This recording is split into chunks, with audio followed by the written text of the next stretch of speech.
Welcome to the WHHI Daily News. I'm Robyn Zimmerman. Let's begin with today's news headlines. Beaufort City Councilman Mitch Mitchell has organized an event Saturday to remember Tyree Nichols, the Memphis man beaten to death by officers last month, and also to hear from local police as to how they might react to a similar situation. The event will be Saturday at Chambers Waterfront Park at 2 p.m.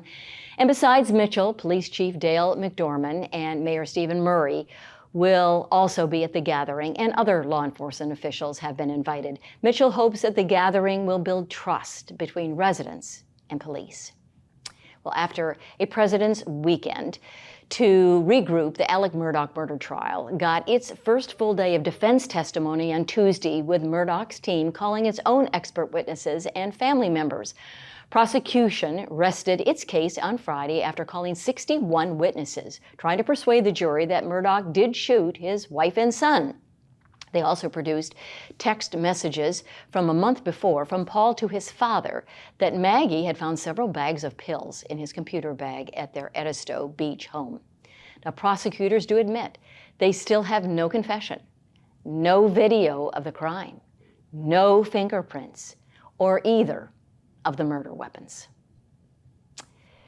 Two award-winning filmmakers will be honored at this week's 17th annual Beaufort International Film Festival. Cinematographer John Bailey and film editor Carol Littleton, who both worked on The Big Chill in the Lowcountry 40 years ago, will receive the Pat Conroy Lifetime Achievement Award. The festival will show 63 independent films and documentaries in its run through next Sunday at USCB's Performing Arts Center. Now, you can get tickets and find out everything about the festival at BeaufortFilmFestival.com.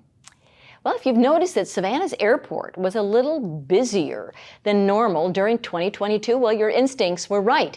The airport surpassed even pre-pandemic records, as more than 3.5 million people got on and off planes at SAV last year, 27% more than 2021's passenger count. Now, if you're curious as to who carried the most passengers, well, Delta had about 31% share of the market, American 24%, Southwest 15%, and United at 13%. Now, planes were 82% full on average coming in and out of the airport, which still has about $150 million in new projects underway. Well, we might not see a PGA Tour event at Congaree and Ridgeland anytime soon, but Myrtle Beach is negotiating with a tour to begin an annual event to the Grand Strand in May of 2024 and beyond. Sponsorships and all the other details are still being worked out, but don't be surprised to see an announcement soon of a Myrtle Beach Classic at an undisclosed course for the first time on the Grand Strand. And the State Department of Tourism, which underwrote the two events at Congaree, is endorsing this idea. And finally, we've often told you about the great white sharks that are tagged off our coastline. But the research agency OSearch says one of them, named Caroline, has been pinged off the coast of Veracruz, Mexico, 2,000 miles away. The first time an Atlantic great white has been found in the Bay of Campeche. At nearly 13 feet long and over 1,400 pounds, Caroline is one of the largest sharks being tracked by OSearch, and had vanished off the New England coast last June. For more information on these stories and many more, please check out the media sources listed on the screen, and remember to follow us on Facebook and Twitter, and check out our website at WHHITV.com. If you have a news tip, a story idea, or a cool weather photo, or you can just email it to us at news@WHHITV.com. And now let's have an update on sports from Justin Jarrett. Justin? Hey, it's time for Last Night in the Lowco on WHHI, powered by LowcoSports.com. After an incredible run of 9 straight wins and a trip to the Elite 8 in Class 3A, the Beaufort Eagles ran into a buzzsaw last night in the Nest.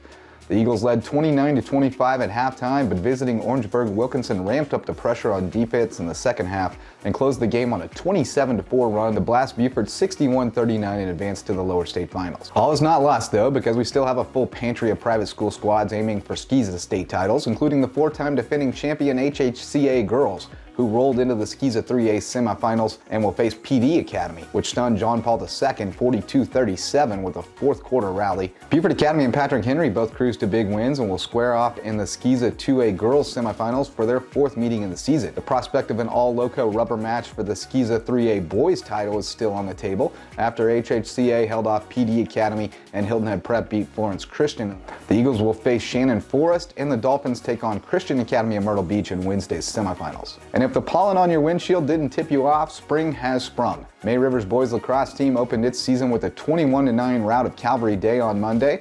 Jake Ridgway had 7 goals and an assist to lead the Sharks.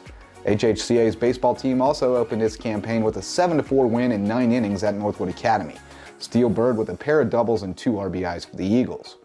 For Loco Sports and WHHI, I'm Justin Jarrett. Until next time, go Loco. Lots going on, Justin. Thank you so much. And now, Maria, this weather has been absolutely gorgeous. Will it continue? Thanks, Robyn. Yep, so taking a look ahead, Wednesday it looks like it's going to be partly cloudy with Hilton having a high of 70, a low of 61. Bluffton's going to have a high of 75, a low of 60, and Beaufort's going to have a high of 76 and a low of 62. The sunrise for Wednesday is going to be at 6:53 and sunset's going to be at 6:14. Taking a look at the beach tides, high tide's going to be at 10:52 a.m. and low tide's going to be at 5:56 p.m. Taking a look into the rest of the week, Thursday is going to be sunny to partly cloudy throughout the day with highs in the 70s and lows in the 60s. Come Friday, it's going to be partly cloudy with possible scattered showers throughout the day, and then it's going to clear up by the evening. Highs are going to be in the 80s, lows in the 60s, and then come Saturday, we'll see scattered showers throughout the day, but it should be clearing up by the evening with highs dropping down into the 60s and lows in the 50s. That's it for today. Let's head it back to the desk. After the break, we'll learn about the RBC Heritage Youth Standard Bearer Program. Stay with us.